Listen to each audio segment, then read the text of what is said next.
నమస్తే SP news కి స్వాగతం. ముందుగా బులెటిన్లో హెడ్లైన్స్.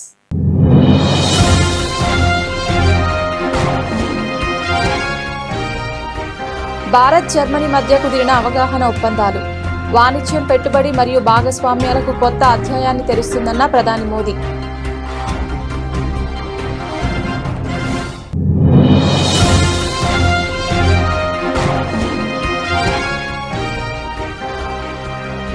శబరిమల బంగారాన్ని కాపాడలేని వారు మన నమ్మకాలను ఎలా కాపాడుతారు? కమ్యూనిస్టులను నిలదీసిన కేంద్ర హోంమంత్రి అమిత్ షా.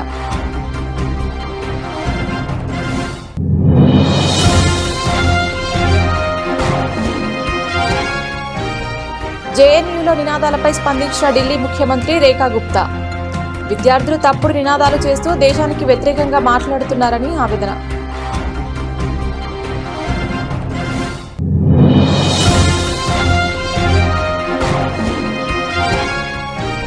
మీ శక్తి మేరకు దేశ నిర్మాణానికి తోడ్పడండి. ప్రజలకు పిలుపునిచ్చిన వైమానిక దళ చీఫ్ ఏపీ సింగ్.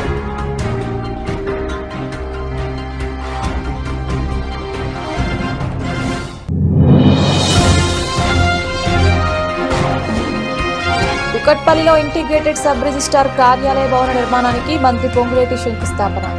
తమ ప్రభుత్వం పేదల భూములకు రక్షణ కల్పించే చర్యలు తీసుకుంటుందని వెల్లడి.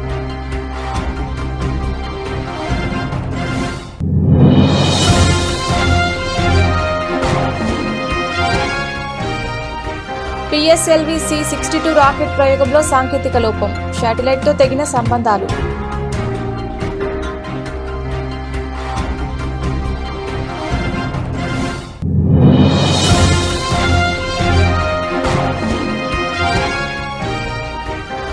మున్సిపాల్స్లో గులాబీ జెండా ఎగరాలి. బీఆర్ఎస్ వర్కింగ్ ప్రెసిడెంట్ కేటీఆర్ పిలుపు.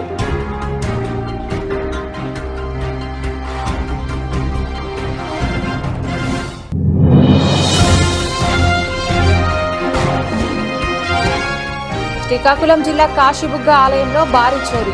60 లక్షల విలువైన ఆభరణాలు ఎత్తుకెళ్లినట్లు ధర్మకర్త వెల్లడి.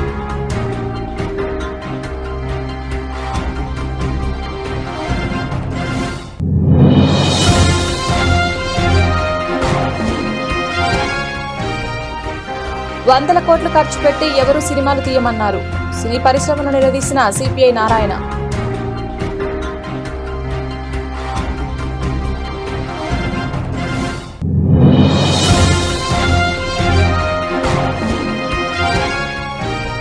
సిబిఐ విచారణకు హాజరైన విజయ్. కరూర్ తొక్కిసలాట ఘటనలో దర్యాప్తు జరుపుతున్న సిబిఐ.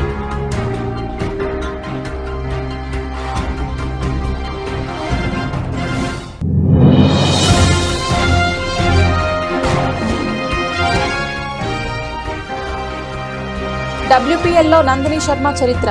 హ్యాట్రిక్తో మెరిసిన అన్క్యాప్డ్ ప్లేయర్.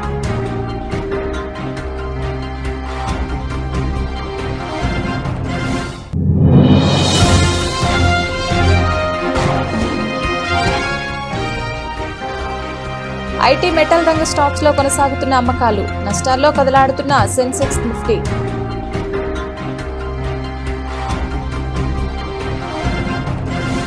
ప్రధానమంత్రి నరేంద్ర మోదీ మరియు జర్మన్ ఛాన్సలర్ ఫ్రెడరిక్ మోర్జ్ సమక్షంలో భారతదేశం మరియు జర్మనీ మధ్య అవగాహన ఒప్పందాల మార్పిడి జరిగింది. ఇది మన వాణిజ్యం, పెట్టుబడి మరియు భాగస్వామ్యాలకు కొత్త అధ్యాయాన్ని తెరుస్తోందని ప్రధాని మోదీ అన్నారు.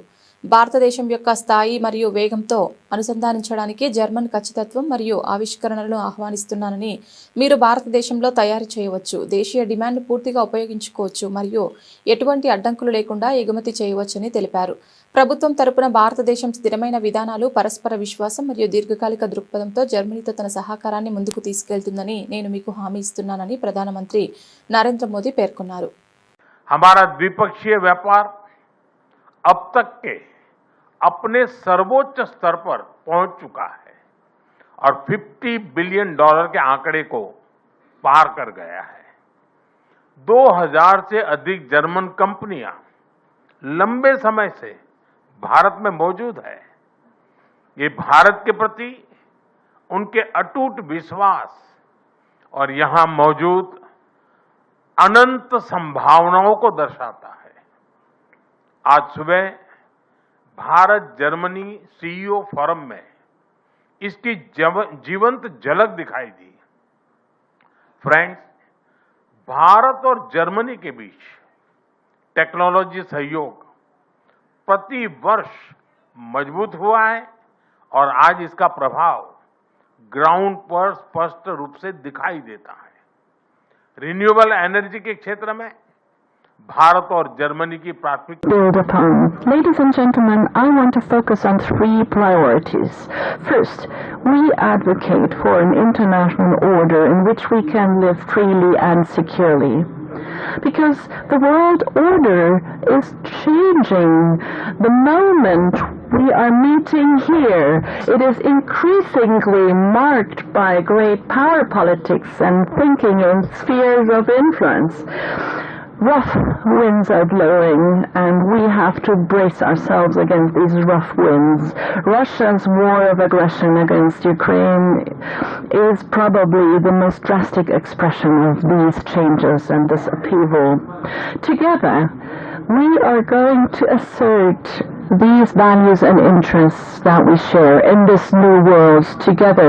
No, we don't always agree in all matters, and that holds true for our European partners as well. కమ్యూనిస్టులు కాంగ్రెస్ అధికారంలోకి రావడానికి ఎప్పుడు సహాయం చేస్తుంటారని, కానీ వారి వల్ల ప్రజలకు ఎలాంటి ఉపయోగం లేదని కేంద్ర హోంమంత్రి అమిత్ షా విమర్శించారు. కేరళ మరియు బెంగాల్ ఎన్నికలు ఒకేసారి జరుగుతున్నందున వారు ఈసారి కాంగ్రెస్ కు సహాయం చేయలేరని పేర్కొన్నారు. ശബരിമല బంగారాన్ని కాపాడలేని వారు మన నమ్మకాలు ఎలా కాపాడుతారని అమిత్ షా నిలదీశారు. ഭരണത്തിന് കീഴിലാണോ ശബരിമലയുടെ സ്വത്തുക്കൾ സുരക്ഷിതമല്ലാതിരിക്കുന്നത്? അവർക്ക് നമ്മുടെ വിശ്വാസം സംരക്ഷിക്കാൻ സാധിക്കുമോ? जरा जोर से बोलिए भाई, बचा सकते हैं क्या हमारी आस्था को? ഉറക്കെ പറയൂ, നമ്മുടെ വിശ്വാസം സംരക്ഷിക്കാൻ അവർക്ക് കഴിയുമോ? सब लोग जोर से बोलिए, हमारी आस्था को बचा सकते हैं क्या? എല്ലാവരും പറയൂ, ഉറക്കെ പറയൂ. केरल की मूल आस्था का संरक्षण अगर कोई कर सकता है तो केवल और केवल भारतीय जनता पार्टी कर सकती है. കേരളത്തിൽ ആർക്കെങ്കിലും വിശ്വാസം സംരക്ഷിക്കാൻ സാധിക്കുമെങ്കിൽ അത് ഭാരതീയ ജനതാ പാർട്ടിക്ക് മാത്രമേ സാധിക്കൂ. मैं आज मुख्यमंत्री केरल को कहने आया हूं, सबरीमाला के अंदर आपने देवस्थान का जो खजाना चोरी हुआ है वो सिर्फ केरल के लोगों की आस्था का सवाल नहीं है. पूरे देश के लोग बड़ी शंका के साथ आपको देख रहे हैं.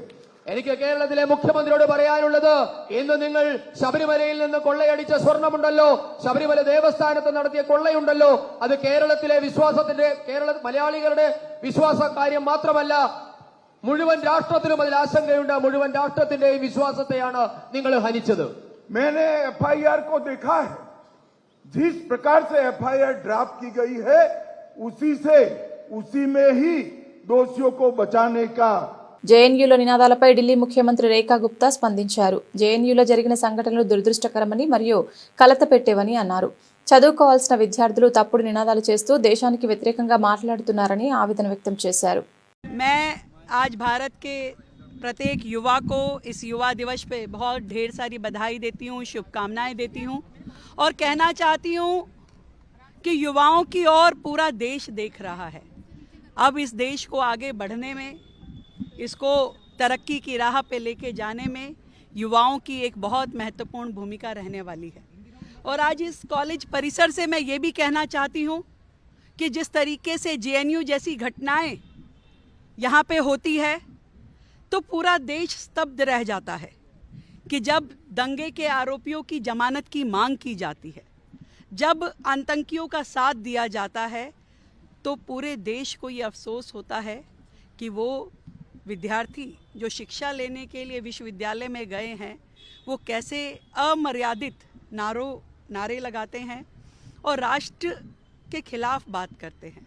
मेरा सभी से निवेदन है, ये भारत भूमि, ये मातृभूमि हम सबकी है और हम सबको इकट्ठे मिल करके राष्ट्र हित में इकट्ठे चलना होगा और काम करना होगा. जय हिंद.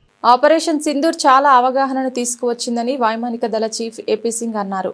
జీవితం అంటే డబ్బు సంపాదించడం లేదా తన కోసం మాత్రమే పనులు చేసుకోవడం మాత్రమే కాదని, దేశం కోసం ఏదైనా చేయడం కూడా అంతే ముఖ్యమని వైమానిక దళ చీఫ్ ఏపీ సింగ్ తెలిపారు. కాబట్టి మీరు సైనికుడైనా లేదా యూనిఫామ్లో ఉన్న సైనిక నాయకుడైనా లేదా సాధారణ పౌరుడైనా మీ శక్తి మేరకు దేశ నిర్మాణానికి తోడ్పడండి అని పిలుపునిచ్చారు. ये बहुत ही सराहनीय है. And my compliments to each one of you and your teams which are not here. And also your contribution towards Op Sindoor, जिसकी अगेन आज के प्रोग्राम में भी दिखाया गया है, जिस तरह आप लोगों ने आगे बढ़कर सिविल डिफेंस में अपना योगदान दिया. आई थिंक बहुत सारे लोग उससे मोटिवेट हुए हैं और ये जो ऑपरेशन हुआ है, ऑपरेशन सिंदूर, उससे एक देश में भी एक जागरूकता आई है कि हमें किस तरह सिर्फ पैसा कमाना है या जिंदगी में अपने लिए आगे बढ़ जाना ये सब कुछ नहीं है, बल्कि देश के लिए कुछ करना भी बहुत जरूरी है. एक जागरूकता तो आई है, लेकिन उसे हमें एक बरकरार रखना है, अपना कंट्रीब्यूशन देते हुए देश निर्माण की तरफ हर जगह जहां पे भी मौका लगे, जहां पे भी हमें लगे कि हमारी जरूरत है, आगे से आगे बढ़ के हमने इसमें योगदान देना है. తమ ప్రభుత్వం పేదల భూములకు రక్షణ కల్పించే చర్యలు తీసుకుంటుందని మంత్రి పొంగులేటి శ్రీనివాస్ రెడ్డి వ్యాఖ్యానించారు. ఔటర్ రింగ్ రోడ్ లోపల 39 సబ్ రిజిస్ట్రార్ కార్యాలయాలు ఉన్నాయని ఆయన పేర్కొన్నారు. వాటిని 12 క్లస్టర్లుగా విభజించి ఇంటిగ్రేటెడ్ సబ్ రిజిస్టర్ కార్యాలయాలు నిర్మిస్తున్నామని చెప్పుకొచ్చారు. ప్రముఖ నిర్మాణ సంస్థలు వీటిని నిర్మించేందుకు ముందుకు రావడం అభినందనీయమని ఆయన ప్రశంసించారు. కుకట్పల్లిలో ఇంటిగ్రేటెడ్ సబ్ రిజిస్ట్రార్ కార్యాలయ భవన నిర్మాణానికి సోమవారం శంకుస్థాపన జరిగింది. ఈ కార్యక్రమానికి మంత్రి Ponguleti Srinivasa Reddy, Malkajgiri BJP MP Etela Rajender, Kukatpally MLA Madhavaram కృష్ణారావులు హాజరయ్యారు. ఈ సందర్భంగా పొంగులేటి మాట్లాడుతూ 70 తమ ప్రభుత్వానికి ప్రాధాన్యం కాదని స్పష్టం చేశారు. భూములు అమ్మి ఖజానా నింపే ఆలోచన ప్రభుత్వానికి లేదని చెప్పుకొచ్చారు. రిజిస్ట్రేషన్ చేసుకోవాలంటే రిజిస్ట్రేషన్ ఆఫీస్ కి ఏదో ఒక టైంలో వేదిక మీద ఉన్నోళ్ళం, వేదిక ముందున్న మీరందరూ కూడా ఆ ఆఫీస్ ని గడప తట్టిన సందర్భాలు కోకొల్లలు ఉంటాయి. నాతో సహా అనుభవంతో గంటల కొద్దిగా బయట కూర్చోవటం, రోడ్ల మీద చెట్ల కింద నిలబడటం, అదే రకంగా సంటి పిల్లల తల్లులతోనూ ఇతరత్ర వస్తున్న వాళ్ళ బాధ ప్రత్యక్షంగా అందరం చూసాం. సంటి పిల్లల తల్లులు వచ్చినా, ఎవరైనా పెద్ద పెద్ద పొలిటీషియన్స్ వచ్చినా, చిన్న పేదవాళ్ళు వచ్చినా, వారందరికీ కూడా సకల వసతులతో ప్రైవేట్ సెక్టార్ లో ఎలానైతే అద్భుతంగా ఉంటుందో దాన్ని మరిపించే విధంగా ఈ ఆఫీసులు మంచి ఆలోచనతో కట్టించాలన్నదే ఈ ప్రభుత్వం యొక్క ఆలోచన. ప్రజలకి సౌకర్యార్థం, ప్రజలకి మంచి చేసే దాంట్లో అన్ని రంగాలలో ఈ ప్రభుత్వం 360 డిగ్రీస్ లో ప్రజలకి మంచి జరిగే విషయంలో కానీ ఇతరత్ర ప్రతి విషయంలో డబ్బే ఈ ప్రభుత్వానికి ప్రాధాన్యత కాకుండా ప్రజలకి మంచి చేసే కార్యక్రమం ఈ ప్రభుత్వం ఇంతకు ముందు చేసింది, భవిష్యత్తులో కూడా చేస్తుంది. ఇస్రో ప్రతిష్టాత్మకంగా చేపట్టిన PSLV C-62 రాకెట్ ప్రయోగంలో సాంకేతిక లోపం తలెత్తింది. 4వ దశలో శాటిలైట్తో సంబంధాలు తెగిపోయాయి. 18 నిమిషాల్లోనే పూర్తి కావాల్సిన ప్రయోగం సాంకేతిక లోపం కారణంగా ఆలస్యం అవుతోంది. ప్రయోగంపై ఇస్రో చైర్మన్ నారాయణన్ మాట్లాడుతూ PSLV C-62 రాకెట్ ప్రయోగానికి అంతరాయం ఏర్పడింది. ప్రయోగం 3వ దశ వరకు సాఫీగా సాగింది. 3వ దశ తర్వాత సాంకేతిక లోపం ఏర్పడింది. సాంకేతిక సమస్యపై విశ్లేషిస్తున్నామని అన్నారు. తిరుపతి జిల్లా శ్రీహరికోటలోని సతీష్ ధావన్ స్పేస్ సెంటర్ షార్ నుంచి PSLV C-62 రాకెట్ నింగిలోకి దూసుకెళ్లింది. ఈరోజు సోమవారం ఉదయం 10 గంటల 18 నిమిషాలకు రాకెట్ ప్రయోగం జరిగింది. కొత్త ఏడాదిలో ఇస్రో చేపట్టిన తొలి ప్రయోగం ఇదే కావడం విశేషం. PSLV C-62 రాకెట్ అధునాతన భూ పరిశీలన ఉపగ్రహం EOS-N1తో పాటు మరో 15 చిన్న ఉపగ్రహాలను నింగిలోకి తీసుకెళ్లింది. అయితే సాంకేతిక లోపం కారణంగా 3వ దశ తర్వాత శాటిలైట్తో సంబంధాలు తెగిపోయాయి. సాంకేతిక సమస్యను పరిష్కరించడానికి ఇస్రో శాస్త్రవేత్తలు ప్రయత్నిస్తున్నారు. motor and the two strap-ons will together develop thrust. प्रथम चरण का निष्पादन पूरी तरह सामान्य यान अपेक्षित पथ का अनुकरण करता हुआ जा रहा है. मेन ऑटो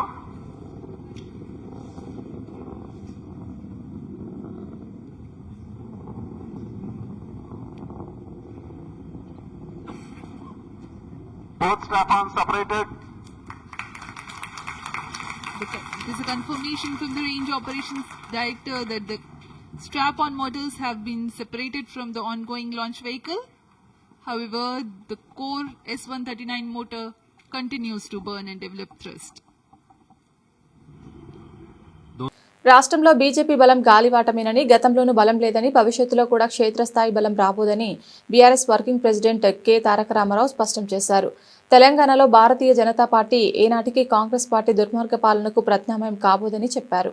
24 నెలల కాంగ్రెస్ పార్టీ అసమర్థ పాలనకు, గత 10 ఏళ్లలో జరిగిన అద్భుతమైన అభివృద్ధిని ప్రజలకు బేరీజు వేసుకుంటున్నారని, ఖచ్చితంగా మరోసారి బీఆర్ఎస్ వైపు నిలిచేందుకు ప్రజలు సంసిద్ధంగా ఉన్నారని ఆయన ధీమా వ్యక్తం చేశారు.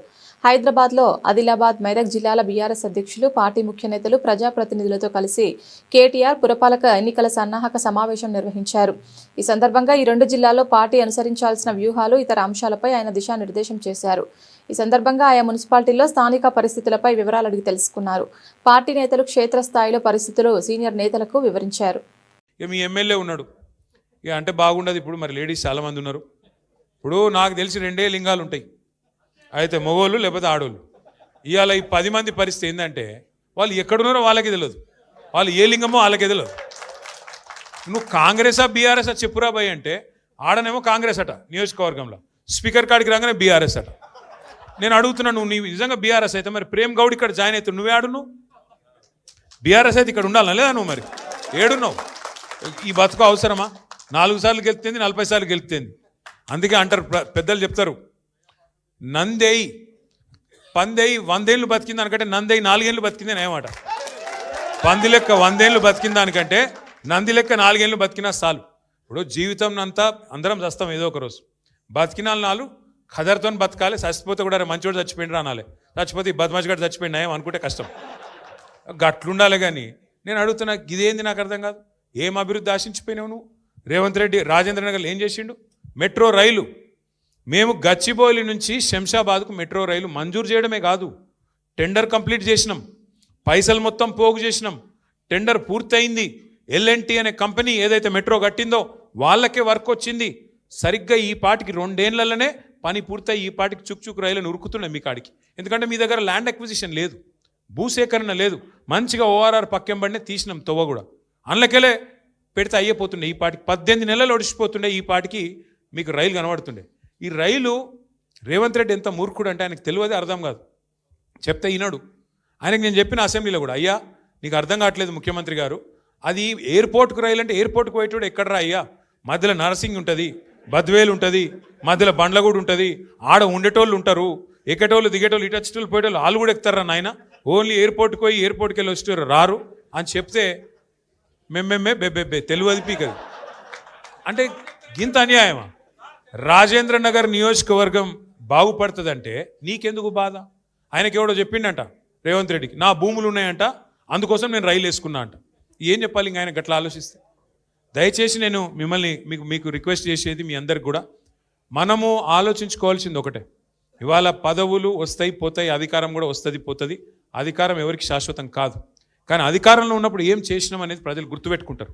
ఇవాళ ప్రజలు కేసీఆర్ గారిని గుర్తు చేసుకుంటున్నారు అంటే, రాజశేఖర రెడ్డి గారిని గుర్తు చేసుకుంటున్నారు అంటే, చంద్రబాబు నాయుడుని గుర్తు చేసుకుంటున్నారు అంటే, ఆ రోజు వాళ్ళు చేసిన పనులు ఇంకా కొన్ని కనబడుతున్నాయి కాబట్టి యాద్ చేసుకుంటున్నారు. నేను రేవంత్ రెడ్డికి చెప్తా ఉన్నా, ఇంకా 3 ఏళ్ళు నీకు పదవి ఉన్నది, ఏమైనా ప్రజలు గుర్తు చేసుకునే మంచి పనులు చేయి. చేసిన మోసం సాలు, పాలన మీద దృష్టి పెట్టు, 6 గ్యారెంటీల అమలు మీద దృష్టి పెట్టు. మహిళలకు చెప్పినావు 2500 ఇస్తాను ఇయ్యు, ముసలోళ్ళకి చెప్పినావు 4000 ఇస్తాను ఇయ్యి, స్కూటీలు అన్నావు, విద్యా భరోసా కార్డులు అన్నావు, ఫీజులు ఇస్తా అన్నావు, 12500 ఫీజు రీయింబర్స్మెంట్ బాకీ పెట్టినావు. మంచి పనులు చేయి. శ్రీకాకుళం జిల్లా కాశీబుగ్గలోని వెంకటేశ్వర ఆలయంలో ఆదివారం రాత్రి దొంగలు పడ్డారు. ఆలయం వెనుక ద్వారం గుండా లోపలికి ప్రవేశించిన దొంగలు గర్భగుడిలో స్వామివారికి అలంకరించిన నగలను ఎత్తుకెళ్లారు.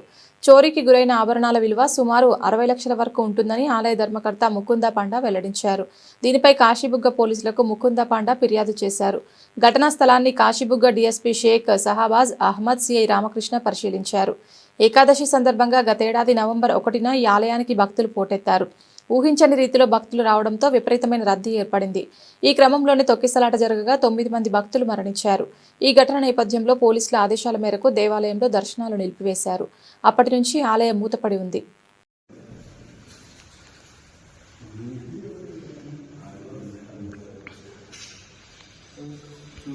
వందల కోట్లు ఖర్చు పెట్టి ఎవరు సినిమాలు తీయమన్నారని సినీ పరిశ్రమను సిపిఐ నారాయణ నిలదీశారు.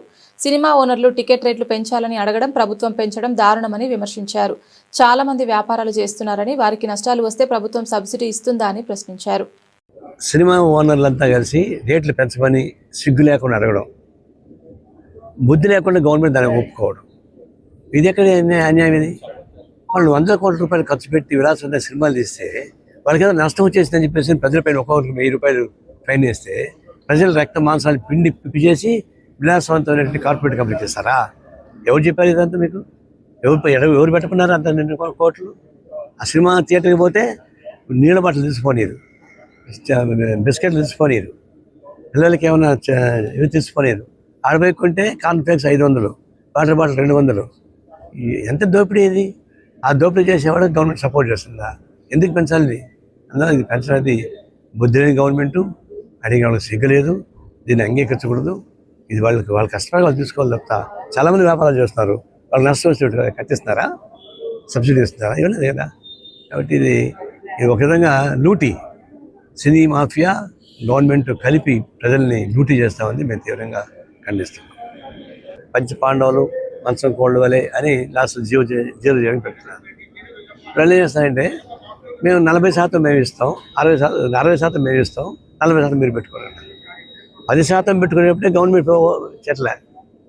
ఇప్పుడు 40% పెట్టుకుని ఎవడు పెట్టుకుంటాడు? అది జిఎస్టీ రూపాయలు మొత్తం లాగేసుకుంటున్నాం, రాష్ట్రాల్లో వచ్చే లాభాలు మొత్తం తీసేసుకుంటున్నాం. ఇప్పుడు 40% నువ్వు ఇవ్వమంటున్నావు, ఎవడు ఇస్తాడు? ఎవడు ఇడు? ఇప్పుడు చివరికి ఏంటంటే వీళ్ళు మ్యాచింగ్ గ్రాంట్ ఇవ్వరు, గ్రామీణ అది పథకం రాదు, స్లోగా దాన్ని పట్టుకొని చంపేస్తుంది. ప్రముఖ నటుడు Tamilaga Vetri కలగం TVK party chief Vijay సోమవారం సిబిఐ విచారణకు హాజరయ్యారు. ఉదయం చెన్నై నుంచి ప్రత్యేక విమానంలో ఆయన ఢిల్లీకి చేరుకున్నారు. సిబిఐ కార్యాలయంలో అధికారుల ముందు హాజరయ్యారు. గతేడాది కరూర్లో టీవీకే ప్రచార సభ సందర్భంగా జరిగిన తొక్కిసలాటలో 41 మంది ప్రజలు ప్రాణాలు కోల్పోయిన విషయం తెలిసిందే. ఈ ఘటనపై సుప్రీంకోర్టు స్పందించి సిబిఐ విచారణ ఆదేశించింది. దీంతో దర్యాప్తు చేపట్టిన సిబిఐ అధికారులు ఘటనా స్థలాన్ని పరిశీలించి ఆధారాలు సేకరించారు. పలువురు ప్రత్యక్ష సాక్షులను విచారించిన అధికారులు విచారణకు రమ్మంటూ ఇటీవల విజయ్కు సమన్లు పంపించారు. ఈ నేపథ్యంలోనే సోమవారం విజయ్ ఢిల్లీలోని సిబిఐ ఆఫీసుకు వెళ్లారు. తొక్కిసలాట ఘటనను తమిళనాడు అధికార పార్టీ డీఎంకే కుట్రగా విజయ్ ఆరోపించిన విషయం తెలిసిందే. ఈ ఘటనకు సంబంధించి అసలు నిజాలు బయటకు రావాలని, సమగ్ర స్వతంత్ర దర్యాప్తు జరిపించాలని ఆయన డిమాండ్ చేశారు. ఈ విషయంపై టీవీకే తరపున ఆయన సుప్రీంకోర్టును ఆశ్రయించారు. అత్యున్నత న్యాయస్థానం సిబిఐ విచారణకు ఆదేశించగా విచారణకు సహకరిస్తానని విజయ్ ప్రకటించారు. కాగా తమ నాయకుడు విజయ్కు భద్రత కల్పించాలని టీవీకే పార్టీ ఢిల్లీ పోలీసులకు విజ్ఞప్తి చేసింది.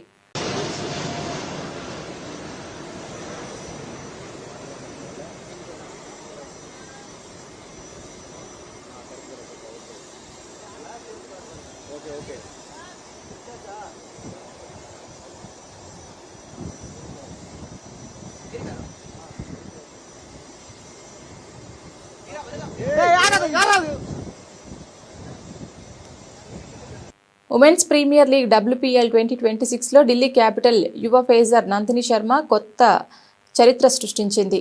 ఆదివారం DY పాటిల్ స్టేడియంలో గుజరాత్ జైంట్స్తో జరిగిన మ్యాచ్లో హ్యాట్రిక్ సాధించడం ద్వారా ఈ ఘనత సాధించిన తొలి అన్క్యాప్డ్ భారత జట్టుకు ప్రాతినిధ్యం వహించని క్రీడాకారిణిగా రికార్డులకెక్కింది.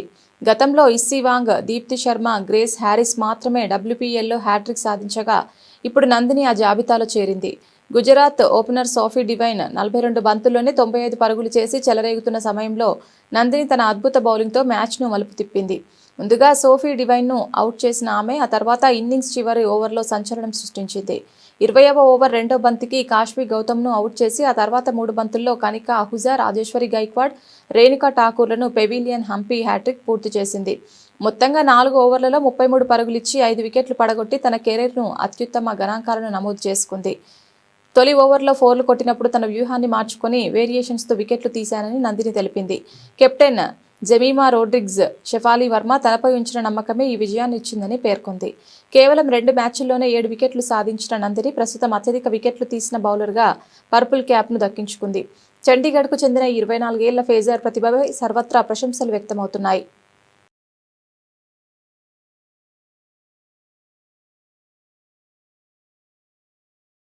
సుంకాల విషయంలో అమెరికా అధ్యక్షుడి బెదిరింపులు, అంతర్జాతీయంగా ప్రతికూల సంకేతాలు దేశీయ సూచీలపై తీవ్ర ప్రభావం చూపిస్తున్నాయి. డాలర్తో పోల్చుకుంటే రూపాయి మరింత పతనం కావడం కూడా స్టాక్ మార్కెట్ల నష్టానికి ఒక కారణంగా మారింది. మరోవైపు ఐటీ, మెటల్ రంగ స్టాక్స్లో అమ్మకాలు కొనసాగుతున్నాయి. దీంతో సెన్సెక్స్, నిఫ్టీ నష్టాల్లో కదలాడుతున్నాయని గత సెషన్ ముగింపు 83,576తో పోల్చుకుంటే సోమవారం ఉదయం 150 పాయింట్లకు పైగా నష్టంతో మొదలైన సెన్సెక్స్ ఆ తర్వాత మరింత కిందకు దిగజారింది. ఒక దశలో 500 పాయింట్లకు పైగా కోల్పోయింది. ప్రస్తుతం ఉదయం 10 గంటల 15 నిమిషాల సమయంలో సెన్సెక్స్ 437 పాయింట్ల నష్టంతో 83,138 వద్ద కొనసాగుతోంది. మరోవైపు నిఫ్టీ కూడా సెన్సెక్స్ బాటలోనే కదలాడుతోంది. ప్రస్తుతం 126 పాయింట్ల నష్టంతో 25,556 వద్ద కొనసాగుతోంది.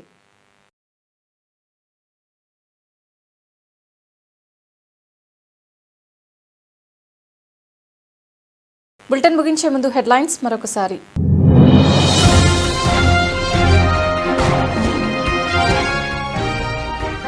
భారత్ జర్మనీ మధ్య కుదిరిన అవగాహన ఒప్పందాలు వాణిజ్యం, పెట్టుబడి మరియు భాగస్వామ్యాలకు కొత్త అధ్యాయాన్ని తెరుస్తుందన్న ప్రధాని మోదీ.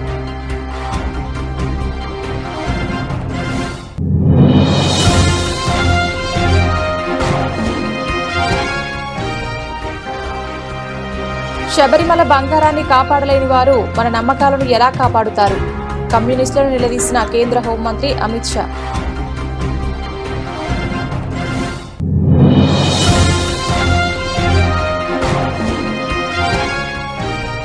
జేఎన్యూలో నినాదాలపై స్పందించిన ఢిల్లీ ముఖ్యమంత్రి రేఖా గుప్తా. విద్యార్థులు తప్పుడు నినాదాలు చేస్తూ దేశానికి వ్యతిరేకంగా మాట్లాడుతున్నారని ఆవేదన.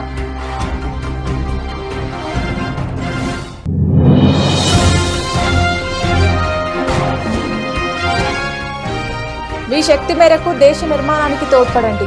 ప్రజలకు పిలుపునిచ్చిన వైమానిక దళ chief A P Singh.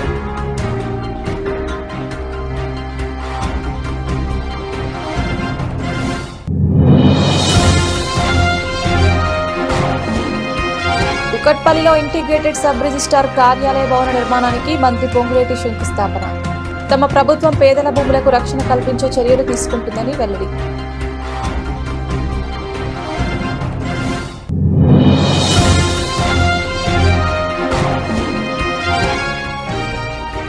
PSLV C-62 rocket ప్రయోగంలో సాంకేతిక లోపం. శాటిలైట్తో తెగిన సంబంధాలు.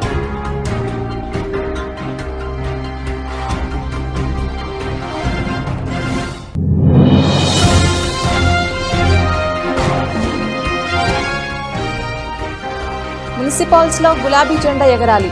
బీఆర్ఎస్ వర్కింగ్ ప్రెసిడెంట్ కేటీఆర్ పిలుపు.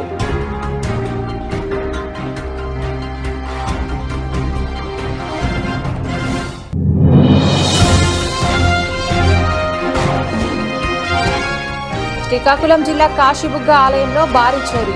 60 లక్షల విలువైన ఆభరణాలు ఎత్తుకెళ్లినట్లు ధర్మకర్త వెల్లడి.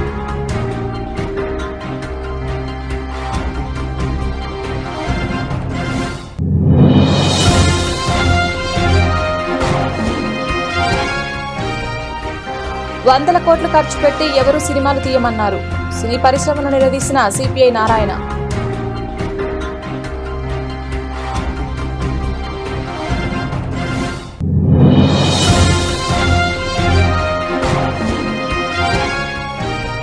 సిబిఐ విచారణకు హాజరైన విజయ్. కరూర్ తొక్కిసలాట ఘటనలో దర్యాప్తు జరుపుతున్న సిబిఐ.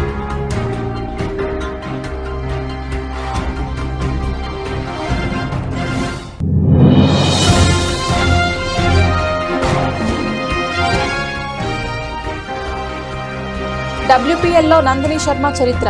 హ్యాట్రిక్తో మెరిసిన అన్క్యాప్డ్ ప్లేయర్.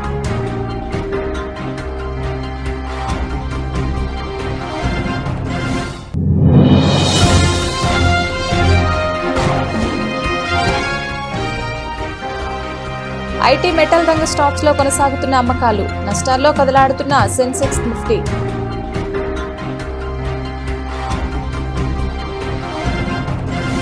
ఇది ఇవాల్టి బులెటిన్. తిరిగి మరొక బులెటిన్లో మళ్ళీ కలుద్దాం. అంతవరకు సెలవు. నమస్కారం.